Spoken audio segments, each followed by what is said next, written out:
से बापा माँ प्रथम काम आपण मैंने चेष्टा करूँ निजर पिला किसी घर भितर कथा शिखातु। आपण मैंने प्रतिदिन निजर शाशु शशुर को जदि प्रणाम करुवे माँ मान को कहूँ बाबू मान को कहूँ जदि आपण आपणकर बापा माँ को प्रणाम करुवे पिला को शिखेबा पड़ो ना पिला स्वयं बापा माँ को प्रणाम कर जो पिला सबुदिन बापा माँ को प्रणाम करे से कहे बापा माँ सहित झगड़ा करनी ग्यारंटी दूसरी मुझे आपको। जो बहुटी सबुदिन शाशु को प्रणाम करे से घरे शाशु बोर झगड़ा हुए नहीं। जो घरे पिलाटी बापा माँ को प्रणाम करे से घरे बापा माँ को मुंड टेकी से कथा कही पारिबो नाही। जीवन जाक बापा माँ पाखरे मुंड नई की कथा कहबो। जदि पिला को आपण नम्र भद्र पूर्ण करने को चाहूँगी जानते बा जी नई जाए से पूर्ण हुए। आपण आपण झील को कि पुओ को कहले बाबूरे यही कलसीटा नहीं जाए पोखर कलसी पानी आणबो।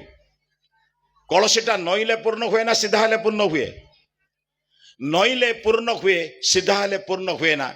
जे गुरुजन मान चरण तले नईची से ही जीवन रे पूर्ण होईची। जे गुरुजन चरण रे नई नाही से जीवन सारा शून्य होईची। अरे कौन इतने पैसा पत्र खर्च होची आपण अभ्यास करंतु। आपण संध्या बेलटे बसी प्रार्थना करंतु पिलाटा शिखिबो। कहबे जो सूर्य जे देइची चंद्र देइची पृथ्वी देइची से होची ईश्वर तांको टिके प्रणाम कर। ये शरीर को जे देइची बापा माँ एमान को प्रणाम कर एवं आमर जे बापा माँ जेजे बापा जेजेमा तांको मध्य प्रणाम कर। यही नम्र भद्र शालीनता शिखेबा एटा परिवार शिखा हुए।